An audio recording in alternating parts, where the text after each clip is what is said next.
Noong August 8, 2016, unang ipinakilala sa mundo sina Jisoo, Jennie, Rose, at Lisa bilang Blackpink.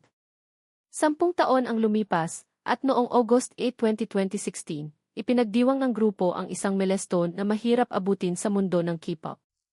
Mula sa 4 na bagong mukha ng BYE Entertainment, naging isa sila sa pinakamalalaking girl groups na nakilala sa buong mundo. Sa kanilang debut, dala ng Blackpink ang Whistle at Boombayah, 2 kanta na agad nagpakita ng kanilang kakaibang identity. Malakas ang kanilang performance, madaling makilala ang kanilang style, at bawat miyembro ay may sariling personalidad na naging bahagi ng kanilang appeal.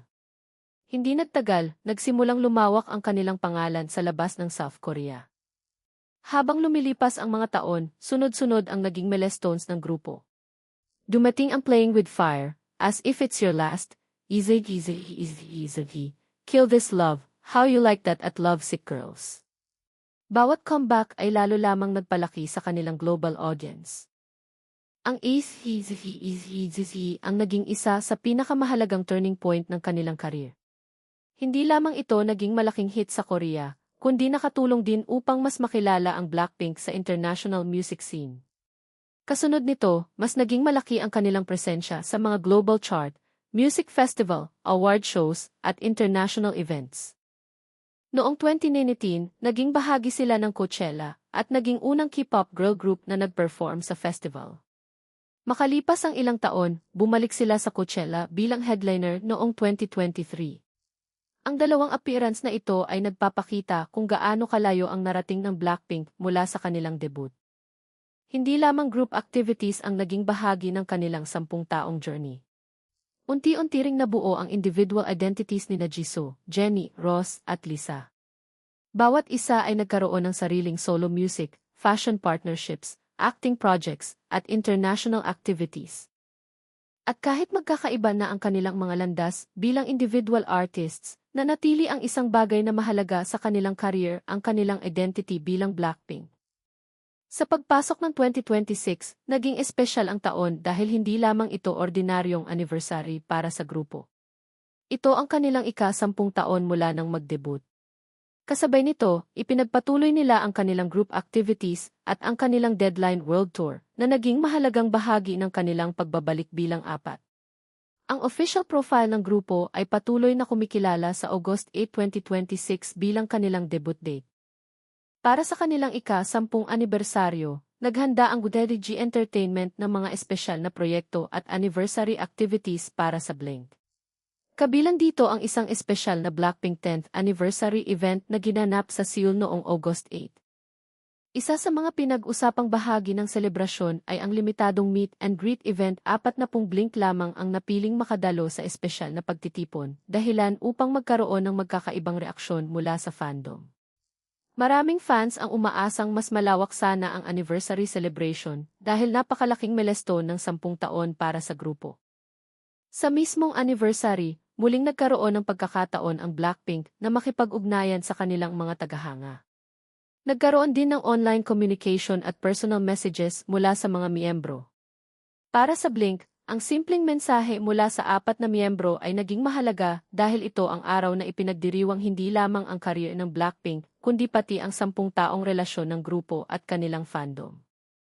Nagkaroon din ng espesyal na anniversary gifts para sa Blink, kabilang ang Blackpink 10th anniversary badge sa Weverse at isang espesyal na fan letter template.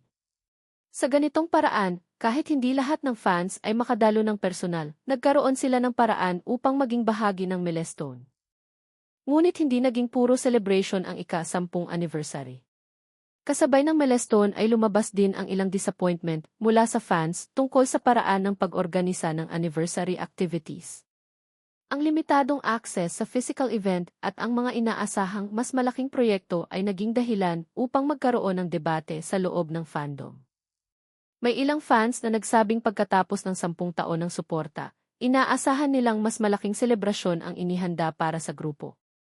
May iba naman na piniling ituon ang atensyon sa mismong accomplishment ng Blackpink at sa pagkakataong muling makita ang 4 na miyembro na magkakasama. Sa kabila ng magkakaibang reaksyon, nananatiling napakalaki ng epekto ng Blackpink sa global music industry.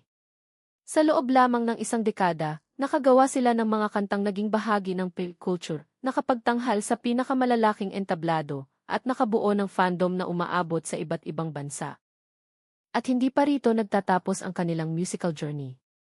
Isa sa pinakamahalagang development ngayong 2026 ay ang plano para sa kanilang ikatlong full-length album. Inihayag ng Gary G Entertainment na nasa production ang album, habang ang mas detalyadong release schedule ay i-anunsyo pa.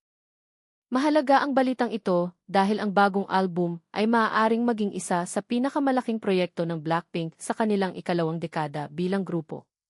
Matapos ang panahon ng individual activities at solo careers, muling nabibigyan ng pagkakataon ang apat na miyembro na pagsamahin ang kanilang mga talento sa isang bagong Blackpink release.